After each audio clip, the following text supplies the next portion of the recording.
So if I haven't said it enough times so far, we are beginning the season of Advent this morning. Like the 6 weeks of Lent leading up to Easter, Advent comprises the 4 weeks leading up to Christmas, and it's meant to create this sort of journey to prepare us to hear the Christmas proclamation anew each year. This story that we think we know. It feels so familiar. It's all over Christmas cards and in carols and all over the radio, right? We think we know this story, but do we? And so with stomachs still bursting from an extended weekend of gluttony, while everyone everywhere is putting up trees and lights and already singing their Christmas music, already breaking out that eggnog perhaps, we arrive at church on Sunday morning and we hear this unexpected voice. God of heavenly forces, wake up! The psalmist writes. Have you looked around? Things are not so good. Come to us. Restore us. Make your face shine upon us so that we can be saved, so that we can once again know liberation and life. How long must we be fed nothing but the bread of tears? How long must our chests heave and our stomachs burst with grief? How long, God? Will our neighbors overshadow us with their warplanes and taunt us with their might?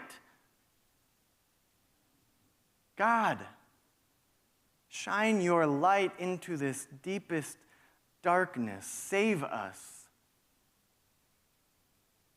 so that we can know life.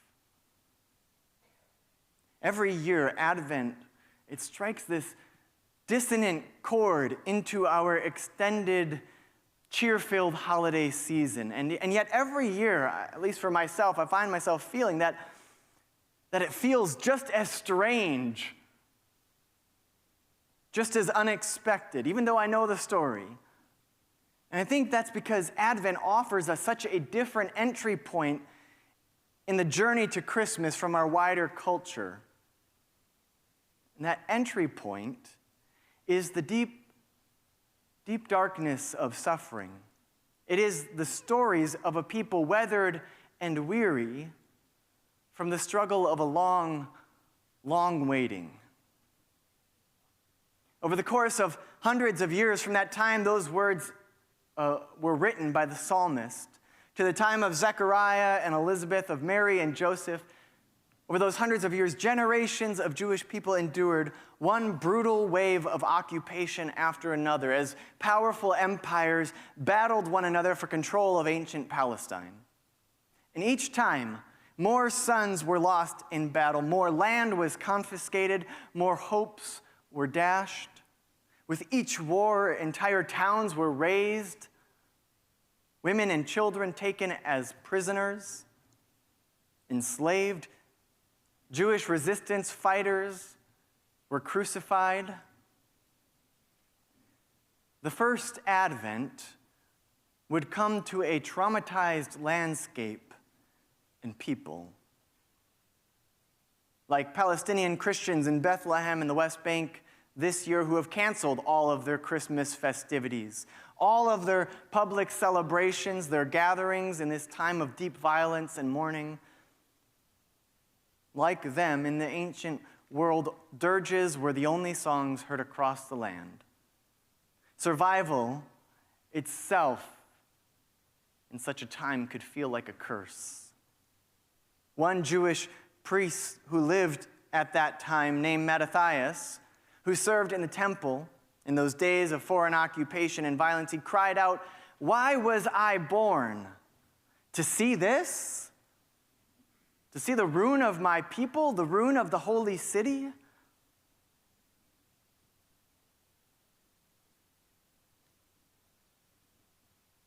A few days ago, I heard an echo of his words on the lips of a young, grief-torn girl in Gaza, who, when interviewed, simply said, "I wish I died with my mother."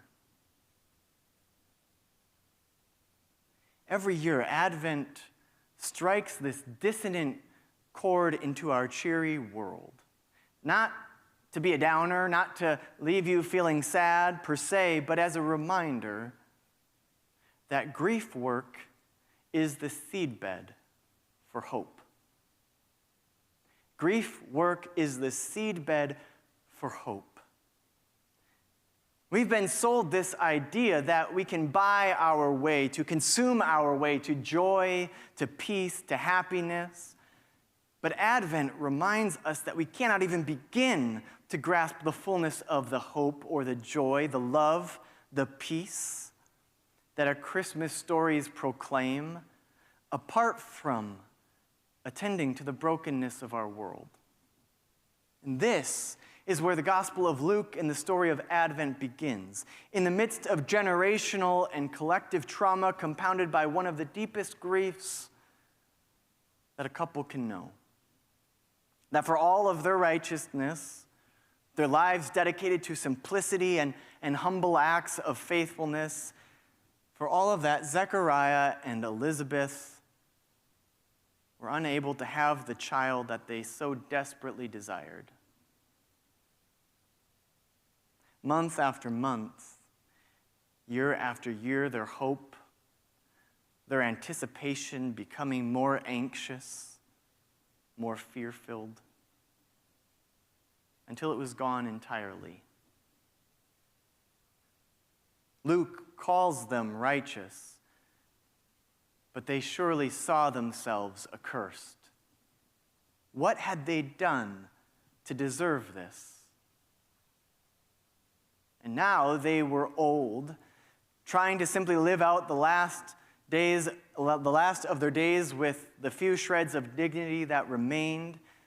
It was as if their bodies and lives, their own struggles, their story embodied the collective story of their entire people.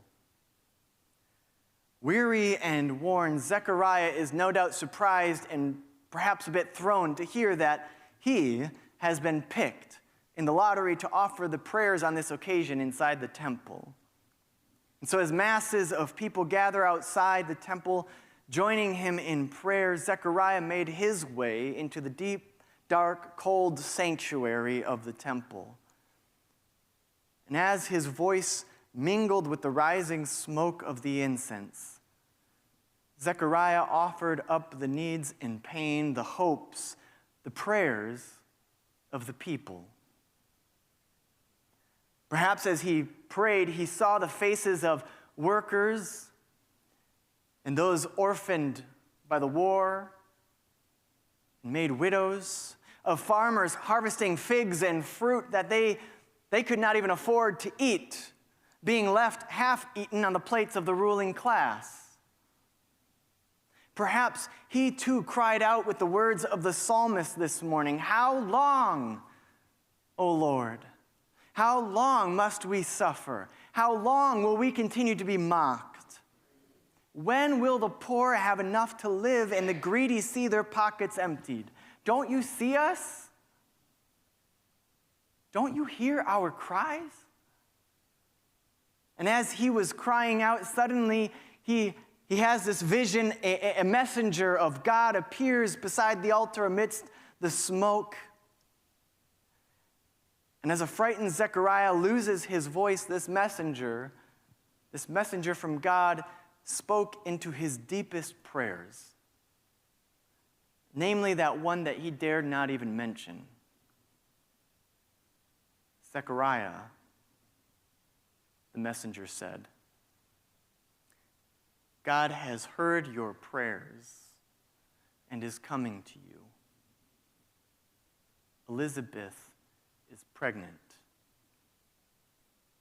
You and Elizabeth will have joy and gladness, Zechariah. And in fact, your child will serve a special purpose among the people. Many will rejoice at his birth."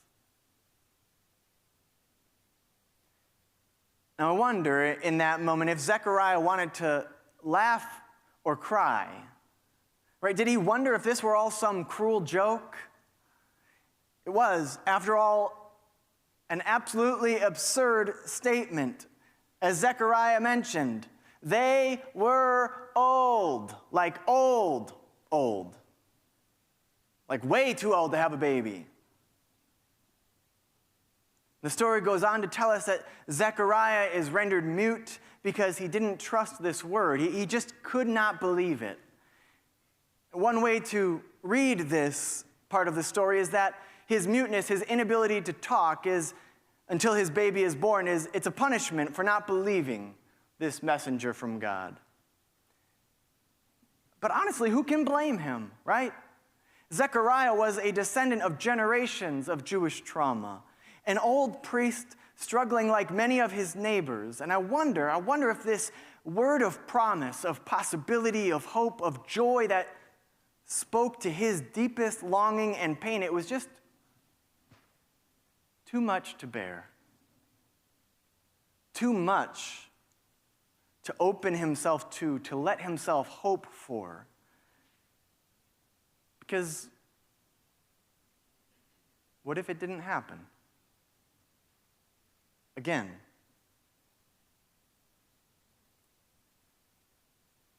Sometimes our weariness can harden us and prevent us from fully living. We've all had hard journeys. Grief has left a scar on each of us. Perhaps the fear for Zechariah was too great, as it is sometimes for each of us.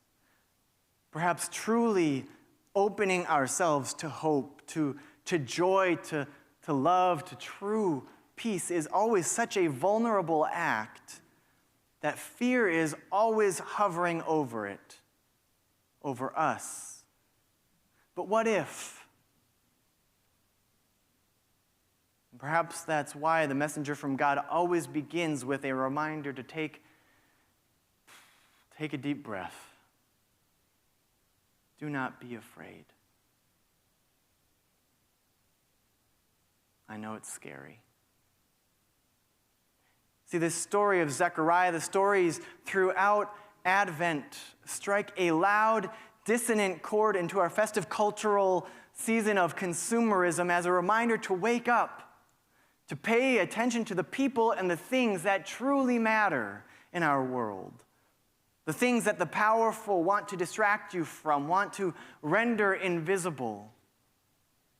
The story of God birthing transformation for all of the world begins with the story of barren Zechariah and Elizabeth, representatives of a collective people, of a world longing from that weariness for new life.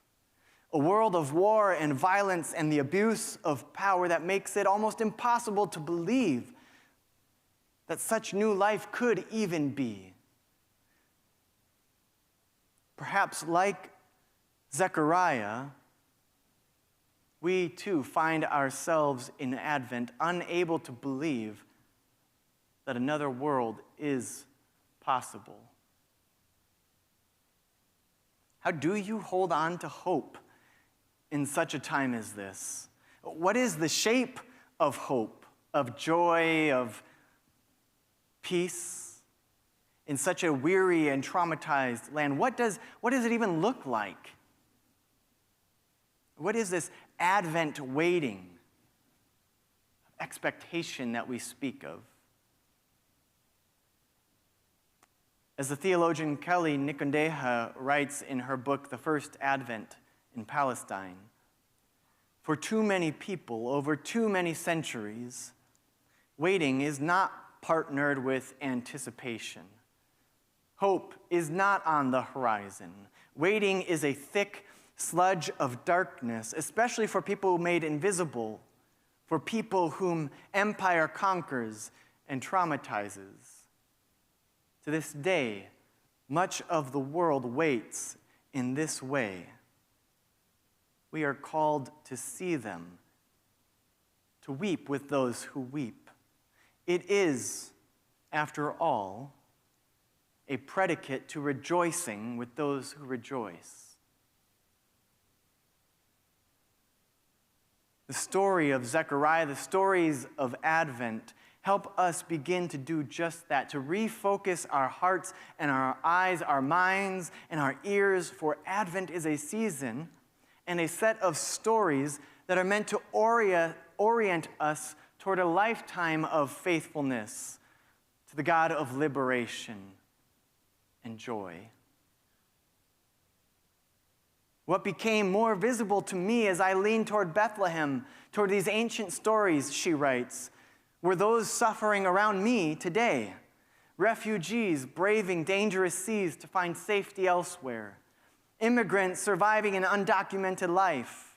Families trapped in the Gaza Strip with dwindling potable water. This book was written a couple of years ago. Part of telling and retelling these stories is to remind us that if God can speak some word of comfort and joy into these ancient traumas, then the Advent hope that waits for us as well in our weary and feral world can be found. We are not the first to love and hope, to grieve and suffer. We are not alone in enduring the body blows of life. Those ancestors who have endured it all before us stand at our backs,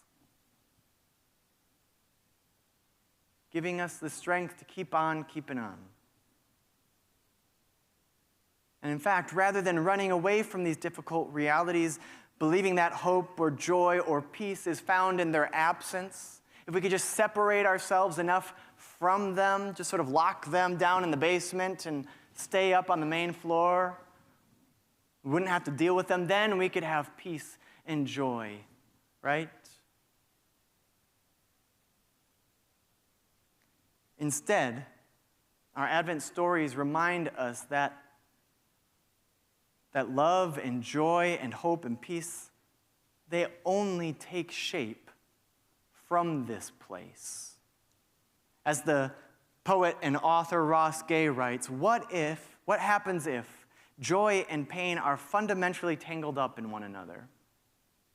Or even more to the point, what if joy is not only entangled with pain or suffering or sorrow, but is also what emerges from how we care for each other through those things? What if joy, instead of refuge or relief from heartbreak, is what effloresces from us as we help each other carry our heartbreaks? Rather than quarantining ourselves or running from the sorrow, rather than warring with sorrow, what if we lay down our swords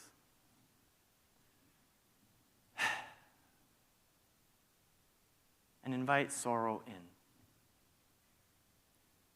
See, the shape of hope in a weary, war-torn, traumatized land, it arises from the ordinary lives of our neighbors across the world and our own, wherever life is shrouded in darkness. To Zechariah and Elizabeth, whose hope was barren and pain compounded, to a people living in deep darkness upon whom the prophet Isaiah declares, a glorious light will shine, to whom God is coming. Will we pay attention enough to their stories, to their lives, to those parts of our own lives? Will we enjoin ourselves to them, trusting that we will find God in them, through them, alongside them, in this place? In Advent, we are invited to begin by naming our weariness. Instead of running from it, simply holding it with open hands and inviting God to be born amidst it. May it be so for each and every one of you, for the healing of all the world. Amen.